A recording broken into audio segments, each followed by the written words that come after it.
कृपा केल्याशिवाय राहणार नाही। वंदु गजानन रे बाप्पा वंदु गजानन रे वंदु गजानन रे बाप्पा वंदु गजानन रे बाप्पा वंदु गजानन रे। त्या गणेशाला वंदन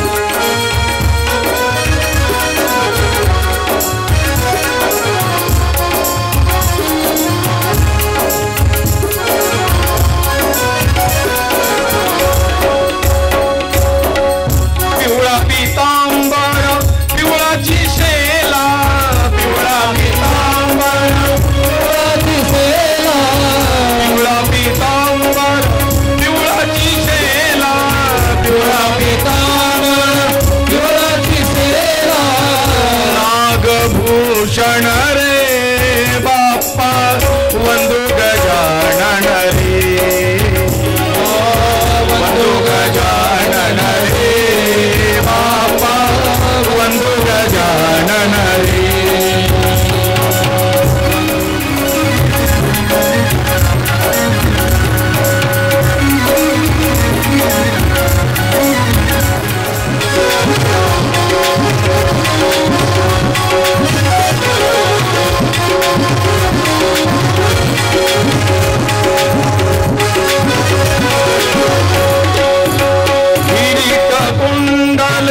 मोतियाचे हार किरीट कुंडले मोतियाचे हार किरीट कुंडले मोतियाचे हार किरीट कुंडले मोतियाचे हार मूषक वाहन रे बाप्पा वंदु गजानन रे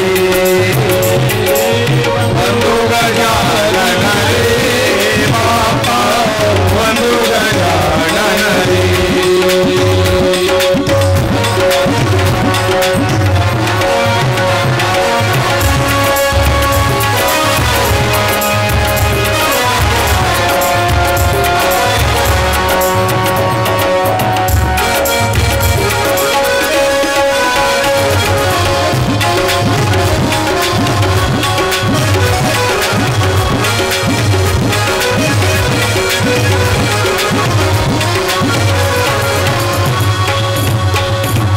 दास तुझा मी देवा आलो शरण दास तुझा मी देवा आलो शरण भक्त तुझा मी देवा आलो शरण भक्त तुझा मी देवा आलो शरण स्वरूप सुंदर रे बाप्पा वंदु गजानन रे वंदु गजानन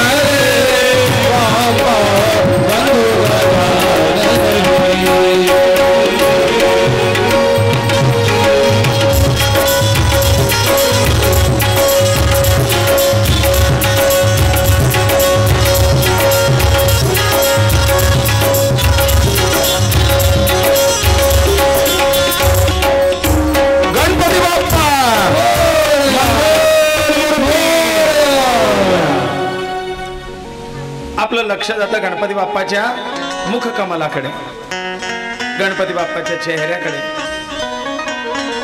काय तो देवादिदेव महादेवाचा पुत्र आणि त्याला ते हत्तीचं तोंड पशुचं मस्तक आणि नरदेह देवादिदेव महादेव आहेत मग त्यांना दुसरा सुंदर असा चेहरा मिळाला नाही का? या गज मुखावरती काहीतरी रहस्य आहे। मग काय बरं अर्थ या हत्तीच्या चेहऱ्याचा? गज म्हणजे हत्ती आणि सगळ्या पशूंमध्ये बलवान प्राणी म्हणजे कोण आहे? हत्ती आहे। भले जंगलाचा राजा तो सिंह असेल पण सिंह सुद्धा हत्तीला भीतो। ते 2-5 सिंह मिळून ज्या वेळेला हत्तीवरती चाल करून येतात तेव्हा कुठे हत्ती आकळला जातो. आणि म्हणून बलवानतेचं प्रतीक हत्ती आहे, शक्तीचं प्रतीक आहे हत्ती. दुसरी गोष्ट, बलवान असूनही, सगळ्या वन्य पशूंमध्ये बलवान असूनही हत्ती काय खातो? नाही ना, हत्ती झाडपाला गवत खाणार आहे. म्हणजे शुद्ध आणि सात्विक आहार ठेवून सुद्धा जंगलातल्या सगळ्या पशूंपेक्षा बलवान होता येतो हे शिकवणारा प्राणी हत्ती. आणि म्हणून ते शुद्ध आणि सात्विक आहाराची असूनही शक्ती सामर्थ्यवान आहे हे दाखवण्याचं प्रतीक म्हणजे ते हत्तीचं मुख आहे की बाबांनो, आहार शुद्ध आणि सात्विक ठेवा, शाकाहार ठेवा, उत्तम आहार शाकाहार.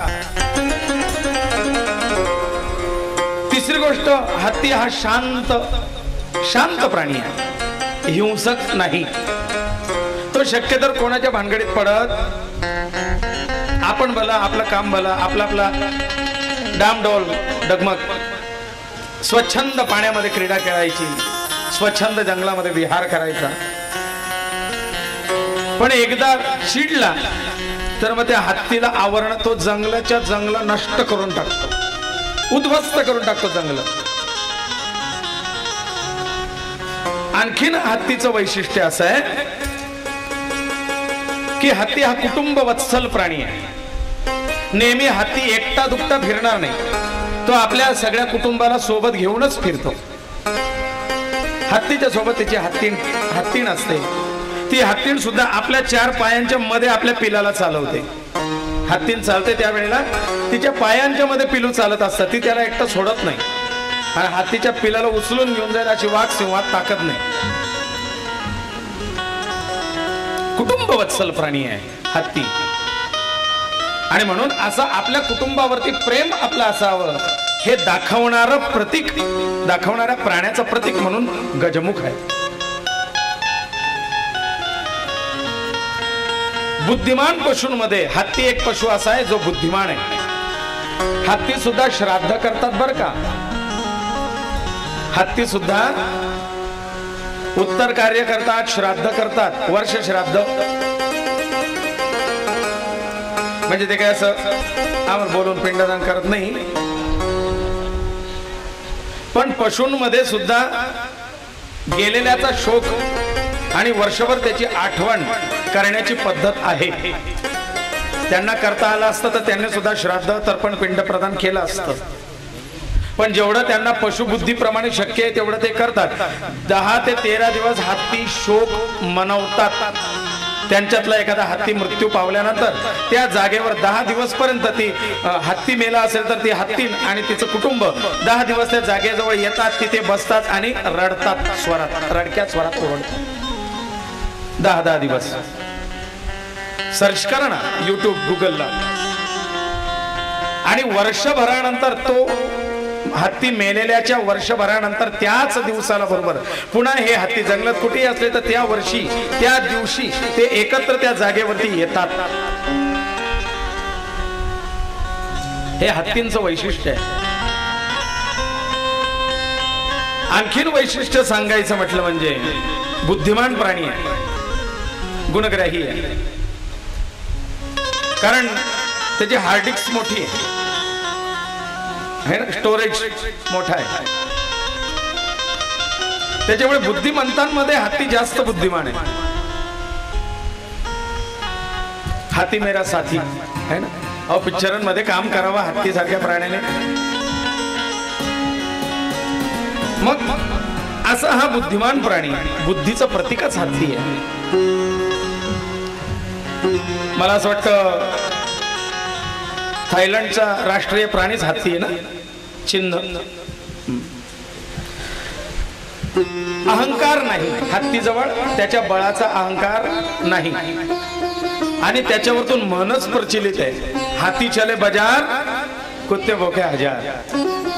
तो आपल्या धुंदीत, तो एक किरकोळ गोष्टींकडे लक्ष देत नाही. तो म्हणतो काय यांच्या नादी लागा, हे यांचं काम करत राहतील, आपण आपल्या मस्तीत. हत्तीची मस्तीत असतो. हत्ती ज्याच्या घरी आहे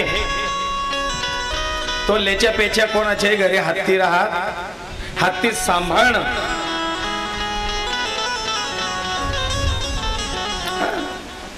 तेवढं ऐश्वर्य तेवढी धमक लागते हत्ती पाळायला.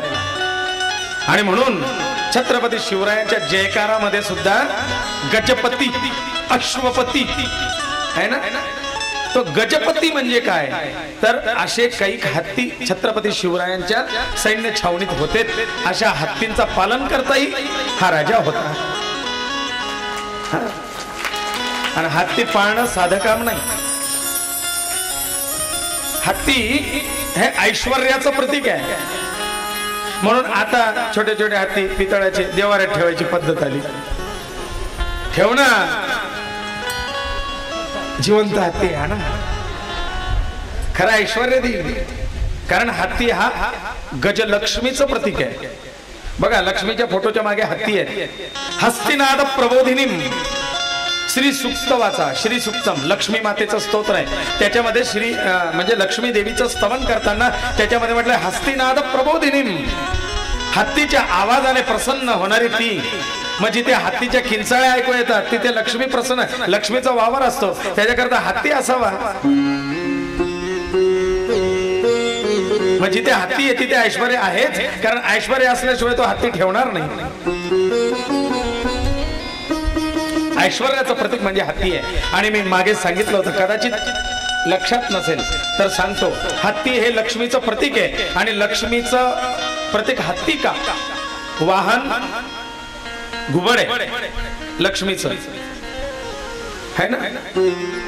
म्हणजे एकटं स्कूटी घेऊन फिरायचं असेल गावातल्या गावात तर घुबड आहे. नवऱ्याच्या सोबत जायचं असेल तर गरुड आहे. आणि स्वतंत्र विशेष कार्याला जायचं असेल इम्प्रेसिव्ह तर मग हत्ती आहे लक्ष्मीचं वाहन आहे ना. पतीच्या सोबत जायचं असेल तर गरुडावर. आपण आपलं कशाला पेट्रोल जाळायचं चल. आणि स्वतंत्र एकटं जायचं असेल स्कूटीवर गावातल्या गावात फिरायचं किरकोळ गाव असेल तर मग उल्लू. कोणी उल्लू पकडायचा तो थोड्याशा पैसा हो हो हो काय आले पैसे है ना. लक्ष्मी उल्लू बनवते. थोडीशी पैसे संपत्ती दिली की तुला वावरी का नाही का इथून घरी का नाही का थोडा वेळा करून टाकते ना. ती संपत्ती समजा उल्लूवर बसून आलेली आहे घुबडावर. पण घुबडावरती बसून आलेली संपत्ती ही फार काळ टिकत नाही. कारण घुबड केव्हा निघतं बाहेर आणि मग ती रात्री घुबड निघतं. म्हणजे याचा अर्थ रात्रीची कमवलेली ब्लॅकची लक्ष्मी ही घुबडावर बसून येते. ब्लॅक ती दिवसा ढवळ्या तुम्हाला बाहेर काढता येत नाही. व्हाईट मनी तो नसतो. तो लपवून ठपवून ठेवावा लागतो. तुला खाता माहितला टाक भो तुनावर लिहिले भो प्रॉपर्टी ती ब्लॅक. ती दिवसा ढवळ्या अशी स्पष्ट दाखवता येत नाही. म्हणून ती रात्रीच्याच छुप्या अंधारात केले जाणारे व्यवहार केले जाणारे अर्जित केलेली संपत्ती म्हणजे ती घुबडावर बसलेली लक्ष्मी. पण जी दिवसा ढवळ्या हो माझ्या मालकीची आहे माझ्या कष्टाची आहे ती लक्ष्मी डोलत डालत त्या हत्तीवरती बसून येते. आणि हत्ती लपवता येतो का. घुबड तरी रात्री लपून बसतं पण हत्ती लपवता येत. आणि तशी ही लक्ष्मी ही संपत्ती लपवता येत नाही. जी स्वकष्टार्जित असते ती हत्तीवर बसून येते. आणि ती लक्ष्मी प्रसन्न होणं म्हणजे हस्तिनाद प्रबोधिनी. तशी लक्ष्मी मला प्राप्त व्हावी म्हणून हत्तीचं प्रतीक आहे. म्हणून तुमच्या घरात तुमच्या दाराशी दार चढताना समोर गणपती बाप्पा असेल तर इथे हत्तीची आणि हत्तीच्या मागे त्या लक्ष्मीची कृपा राहणारच आहे. म्हणून बघा ना तुम्ही दिवाळीला जी लक्ष्मी पूजन करतात त्या लक्ष्मीच्या सोबत सरस्वती आणि गणपती असतो है ना. नुसत्या लक्ष्मीची पूजा नसते तिथे गणपती बाप्पाचंही चित्र असतं का. ती आलेली हत्तीवर बसून आलेली लक्ष्मी सांभाळायला गणपती पण पाहिजे ना.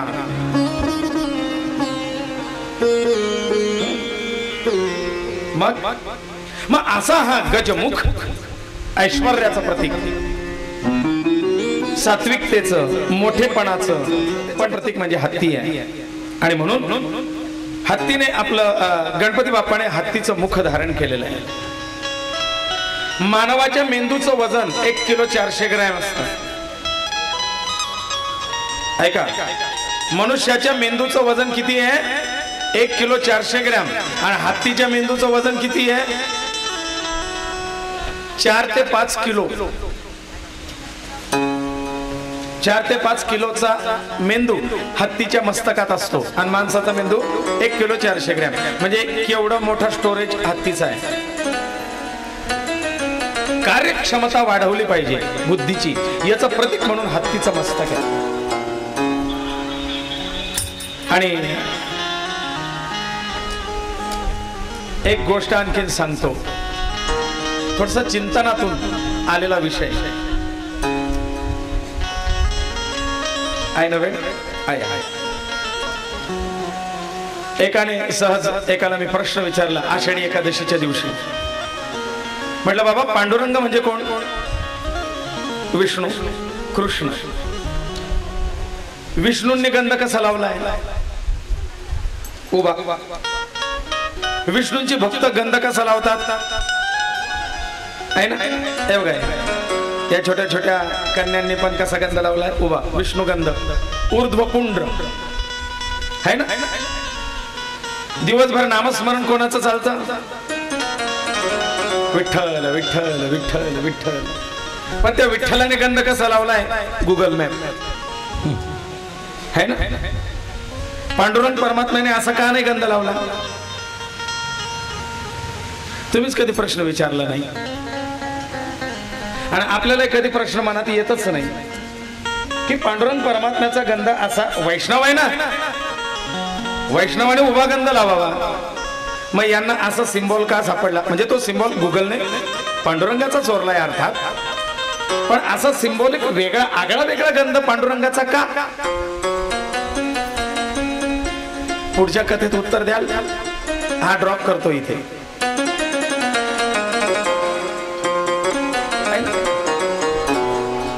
कुठेतरी काहीतरी असं उत्सुकता असली पाहिजे ना.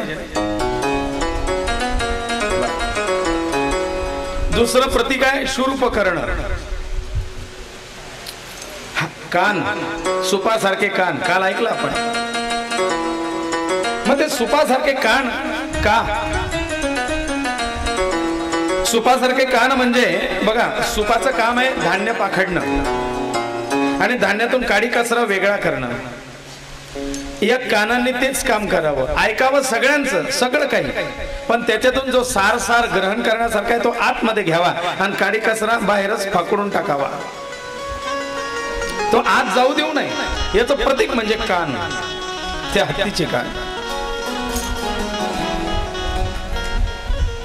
आणि प्रत्येकाला कान 2 दिले आहे ना, तोंड मात्र एकच दिलेलं आहे की नाही. प्रत्येकाला कान 2 दिले, तोंड मात्र एकच दिलं. म्हणजे बोला कमी आणि ऐका जास्त. याच्यातून शिकवण काय आहे? बोला कमी आणि ऐका जास्त. आणि आपलं नेमकं उलट होतो, ऐकतो कमी आणि बोलतो जास्त.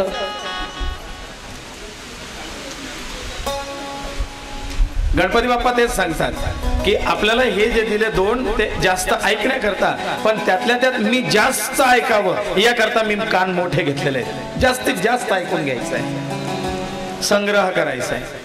आणि हत्तीच्या कानांची आणि नाकाची क्षमता तीक्ष्ण आहे बरं फार. सांगतो रेंज त्याची. हालविसे कर्ण युगुले. आपण मंगलाचरणात घेतो.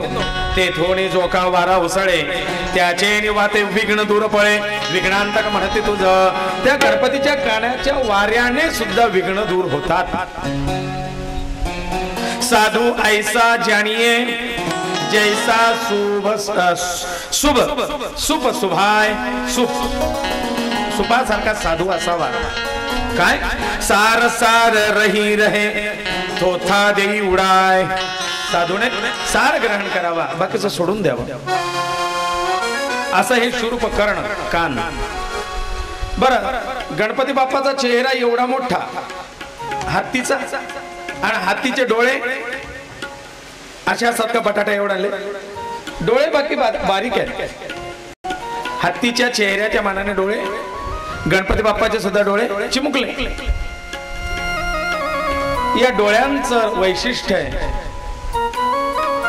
एखादी गोष्ट जर आता बाहेर मागच्याचा चेहरा दिसत नाही, मी काय करायला, सर डोळा बारीक करून पाहिजे. है ना? आपल्याला एखादी गोष्ट व्यवस्थित पाहिजे असेल तर आपण डोळा बारीक काशो मोठे डोळे करून पाहतो, चांगलं चित्र दिसेल, है ना?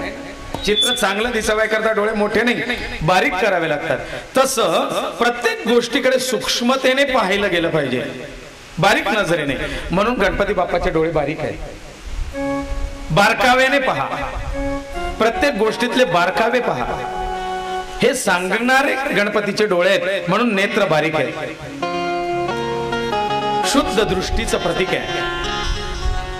प्रत्येकाचा दृष्टिकोन शुद्ध आणि चांगला पाहिजे ते शिकवण्याचं प्रतीक म्हणजे बारीक डोळे.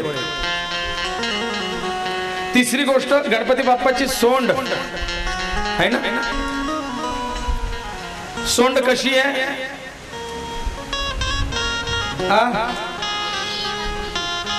वाकडी, बरोबर का? आणखीन काही मत आहे कोणाचं? मी कोण बनेगा करोडपती सारखं. आपण आतापर्यंत कितीदा गणपती बसवले, कितीदा घरी पूजा अर्चा केल्या, कितीदा आरत्या म्हटल्या, पण त्या आरतीकडे कधीच लक्ष नाही आपलं. रोज सकाळ दुपार संध्याकाळ नेहमी आपल्या घरी पूजा अर्चा होत असतात. यज्ञ याग होम हवन, गणपतीचं 10 दिवस रोज सकाळ संध्याकाळ आरती, आणि रोज तीच आरती. सुख करता दुःख हरता वार्ता विघ्नाची, नुर्वी पूर्वी प्रेम कृपा जयाची, सर्वांगी सुंदर कंठी झळके माळ मुक्ता फळाची. मग त्याच्यात काय म्हणतो आपण? सर सोंड वक्रतुंड त्रिनयना. मग ते सोंड कशी आहे? मग तुम्ही वाकडी कसं काय म्हणता? म्हणजे याचा अर्थ तुम्हाला ती सुख करता आरती सुद्धा नीट कधी वाचलेली कस काय गणपती कृपा करेल तुमच्यावरती? सांगा ना.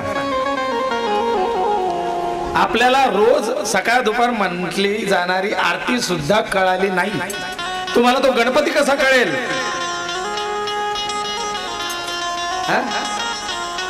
सरळ सुंड आणि वक्रतुंड.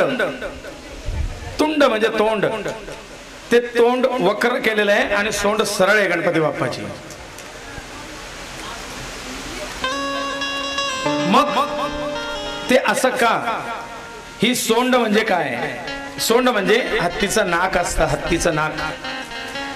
आणि हत्तीच्या नाकाची अवघ्राण क्षमता, कॅपॅसिटी जबरदस्त आहे.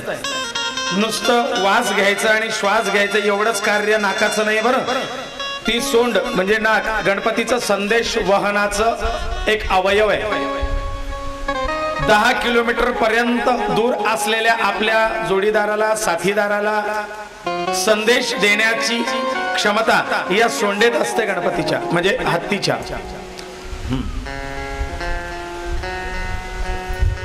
तीक्ष्ण अवघ्राण वास घेण्याची क्षमता सुद्धा तीक्ष्ण आहे सोंडेत. मारा करण्याचं, ते मारण्याचं शस्त्र सुद्धा सोंड आहे.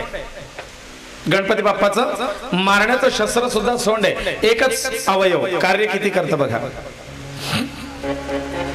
बरं. एवढंच नाही, त्या सोंडेची कॅपॅसिटी एवढी, गवतामध्ये एक सुई टाकली तरी ती सुई बरोबर उचलण्याची क्षमता सोंडेत आहे. सुई सुद्धा बरोबर उचलून घेतात.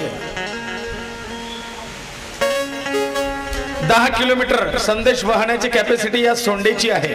आणि म्हणून सरळ सुंडन वक्रतुंड, त्याचा अर्थ असा आहे वाकड्याला सरळ करणारी ही सोंड आहे. वक्रतुंड वाकड्याला तुंड, तुंड म्हणजे मारणारी, ठोकणारी, तुडवणारी, ती अशी वक्रतुंड. तुंड म्हणजे मारणारी, वाकड्याला सरळ करणारी ही सरळ सुंड आहे. वाकड तोंड असा अर्थ त्याचा घ्यायचा नाही. पुढे गणपती बाप्पाला दात किती?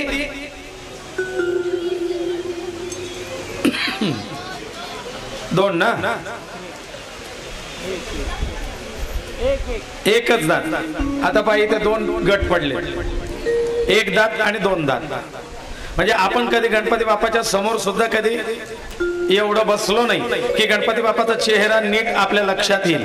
त्याला 1 दात का 2 दात, इथून सुरुवात आहे आपली. कशी गणपती बाप्पा कृपा करेल?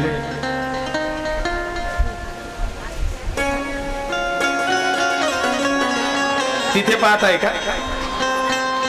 तो फोटो मी लावलेला नाही आणि त्याच्यामुळे त्या टीव्हीवर जसं चॅनल होते सिरियल मध्ये खाली येतं ना, संबंधित घटनेशी तो पत्रकार असेल, संपादक असेल किंवा हे असेल, हे कुठल्याही प्रकारे रिलेटेड नाही. जर कोणाशी योगायोगाने याचा काही संबंध येत असेल तर त्याला आम्ही जबाबदार नाही. तो फोटो टाकणारा, सिलेक्ट करणारा व्यक्ती त्याला जबाबदार. ते चुकीचं आहे. मी आधीच सांगितलं होतं, मी सिलेक्ट केलेला गणपती बाप्पा वेगळा होता. त्याच्यात काही चुका आहेत म्हणून तो गणपती बाप्पा मी घेतलेला नव्हता.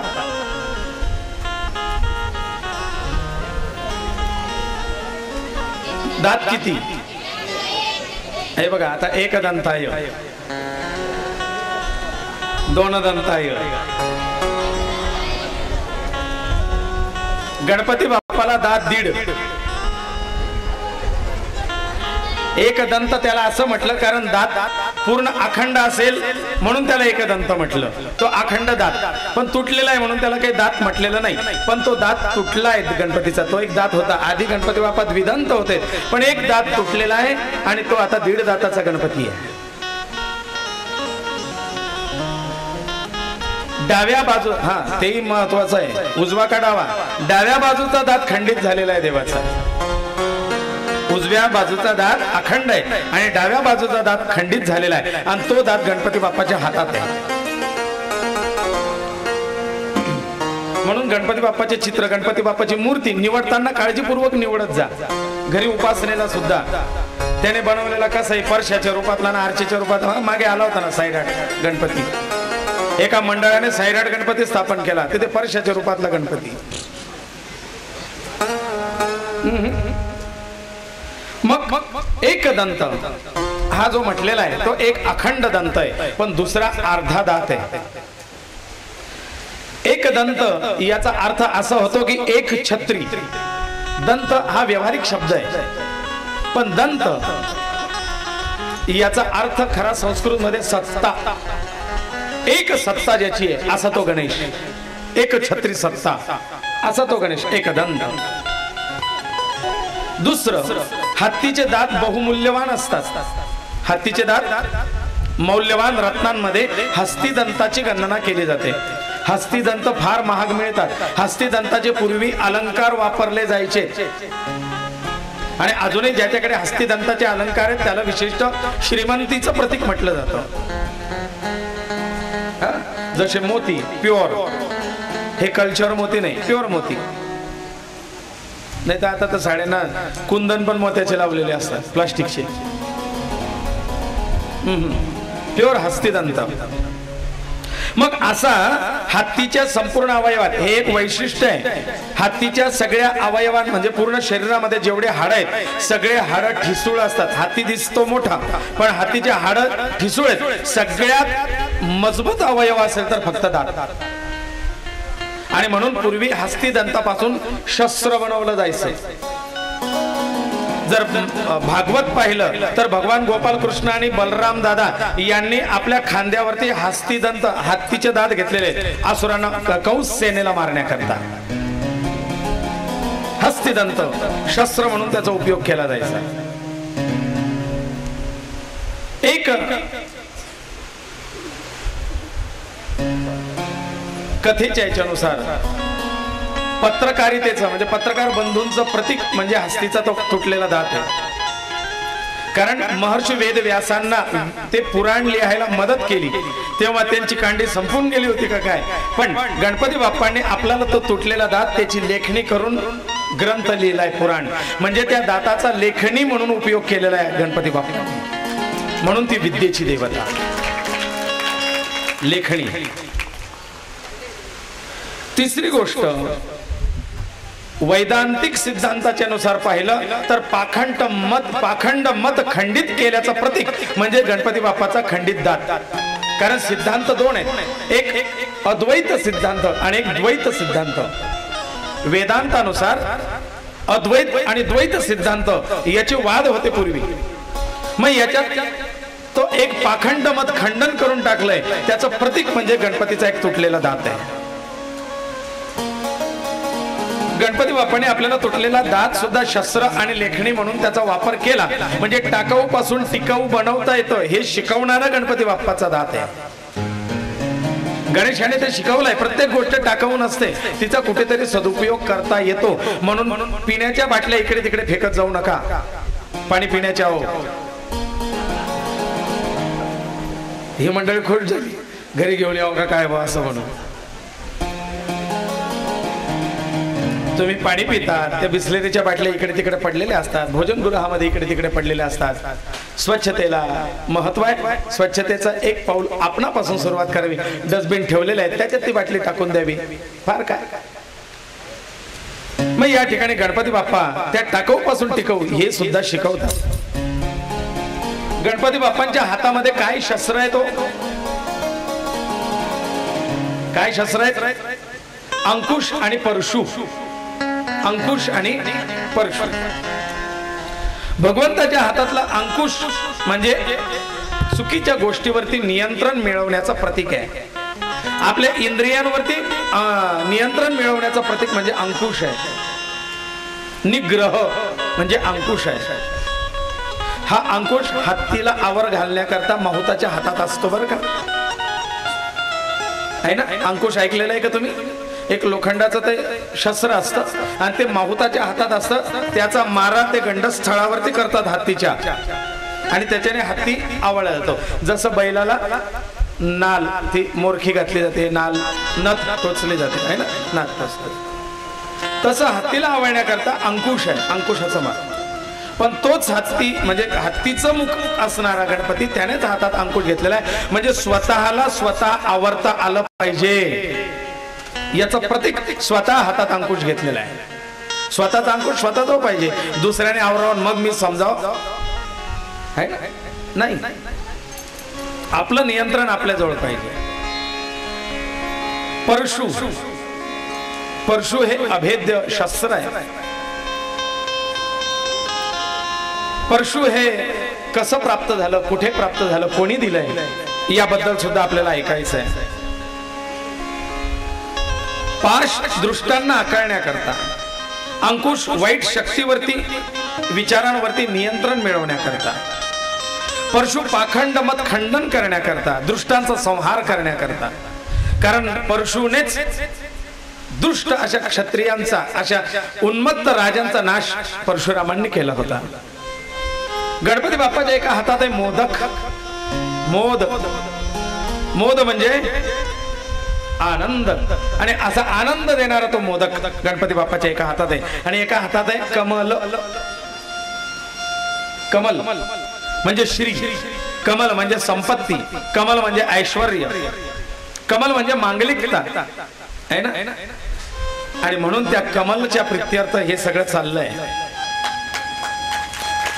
तीच श्री आहे, तीच संपत्ती आहे, तीच ऐश्वर्य आहे, तीच मांगलिकता आहे, तीच पवित्र आहे. आणि म्हणून तिच्या निमित्ताने हे ऐश्वर्य, मांगल्य, संपत्ती माझ्या काय उपयोगाची तिच्या वाचून. म्हणून हे सगळं प्रेरित झालेलं आहे. कारण अण्णाने मला बोलता बोलता त्यावेळेला गरुड पुराणाच्या वेळेला बोलून दाखवून आलं की संपत्ती भरपूर कमवली, पण मी जर माझ्या पत्नीप्रती त्या उत्तर कार्याच्या वेळेला काही करू शकलो नाही तर मग मी ही संपत्ती मिळवली कशा करता.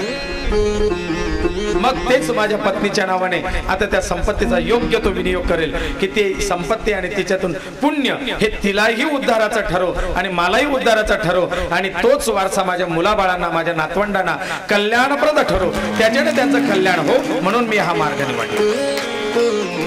कारण ही पुण्य त्यांना तर मोक्ष देणारच, अण्णांना आनंद देणार आहे ना, एक समाधान देणार आहे, त्या दुःखातून कुठेतरी विरंगुळा देणार आहे. ते दुःख विसरण्याचं मलम हा उपक्रम आहे.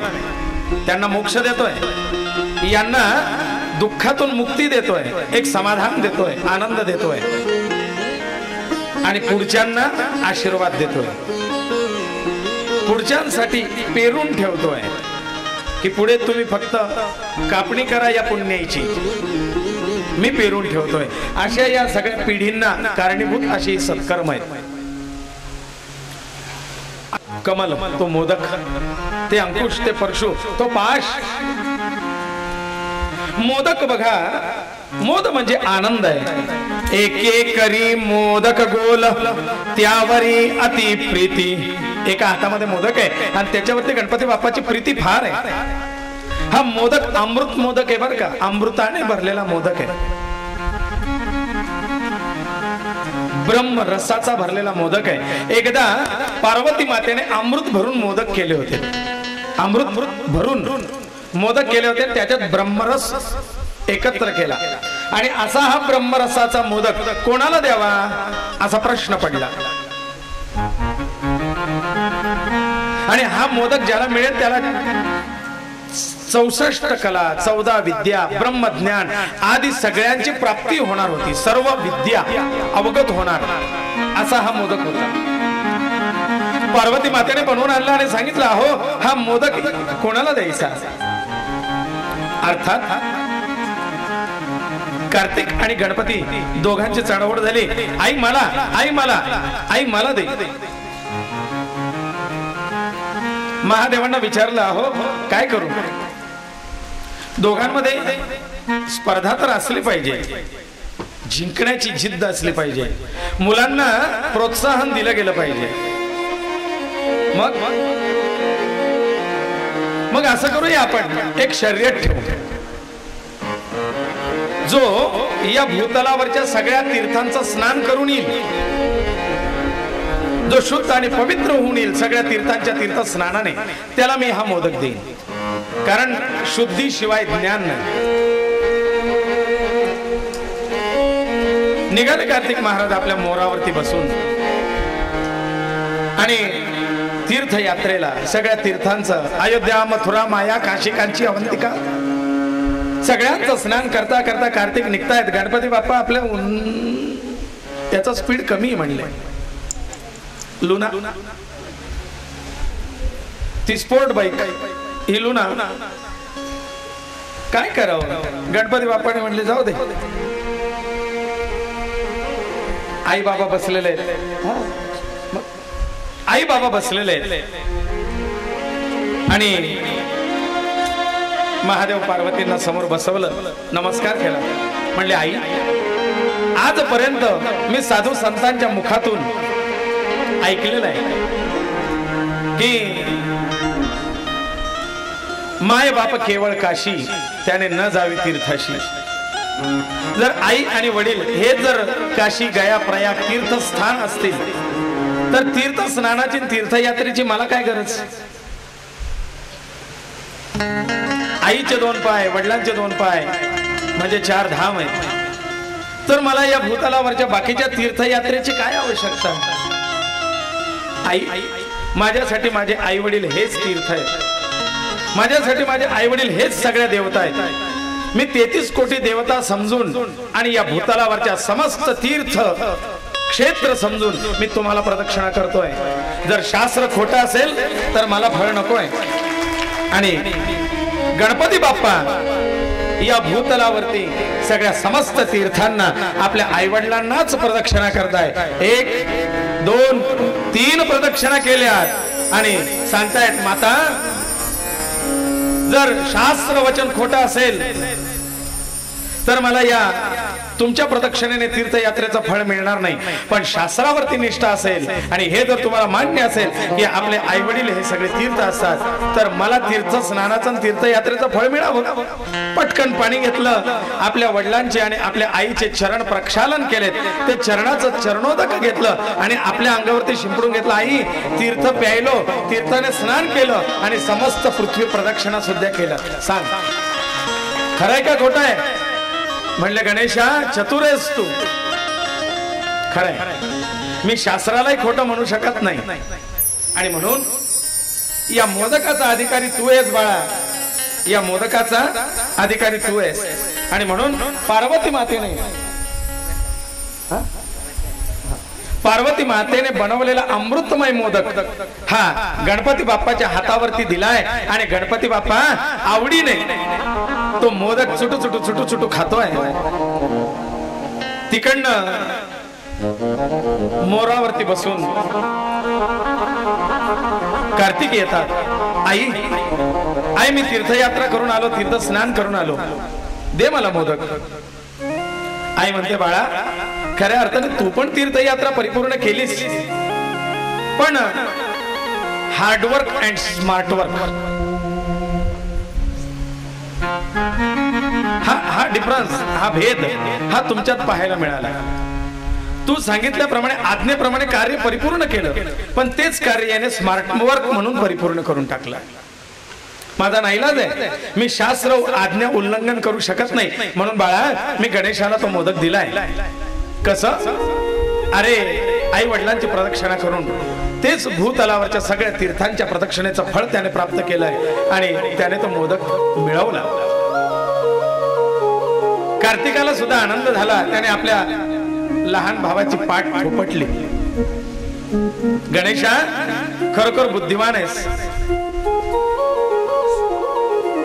आणि म्हणून गणपती बाप्पाला मयुरावरती बसवलंय.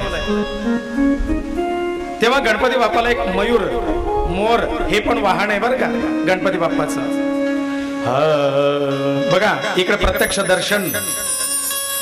जय जय जय मयूरेश्वरा, जय जय जय मयूरेश्वरा, जय जय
अतिशय सुंदर आणि रम्य वातावरणात हे देवस्थान आहे।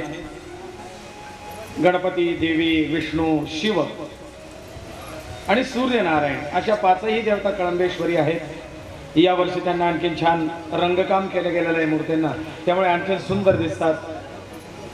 अवश्य कळंबेश्वर मंदिराला भेट द्यावी। या कथा पाहतोय, सगळ्यांना त्या कथेचा लाभ मिळतोय, तर या कथेचा आनंद असाच घेत राहा। यानंतर भोजनाचा आनंद आहे, प्रसादाचा आनंद आहे, तो घ्या। नेहमीप्रमाणेच काल जसं कोणी वाया जाऊ दिलं नाही तसं आजही खा मनभर, है ना, टाकू नका कणभर। होतं नाही हे लोकांच्या सूचनेनुसार या म्हणजे आजच्या दिवशी पूर्ण वेळ देता आला कथेला, है ना, त्याच्यामुळे मलाही परिपूर्ण कथा तुम्हाला सांगता आली। पण तुम्ही स्वस्त बसून कथा कथेला सुरुवातीला मग उशीर होऊन जातो, जर तुम्ही नाही आला तर मग कोणाला कथा सांगावी हे म्हणजे काही सांगू, कथा ऐकता येईल आणि मलाही सांगता येईल, है ना।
पुष्पाणि च पुष्पाञ्जलिर्मया दत्तं गृहाण प्रणेश्वर असितगिरि संसात् कज्जलं सिन्धुपात्रे सुरसरोवरे शाखाये कने पत्रमुर्वी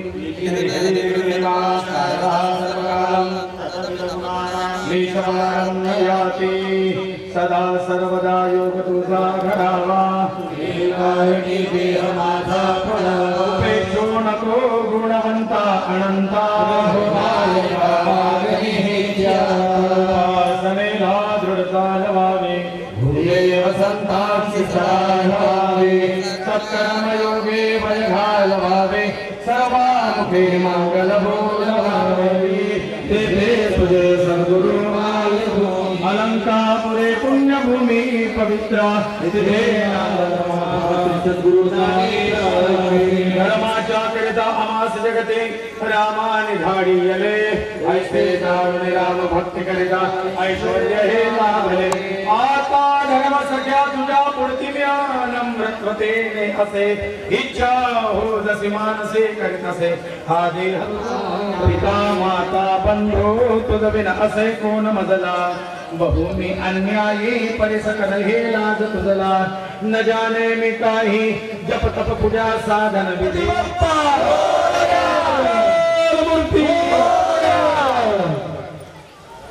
इथे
मनसी तुला रे एकदंत वकात्मा मनसी तुला रे आज मला भेट तुला रे आज मला भेट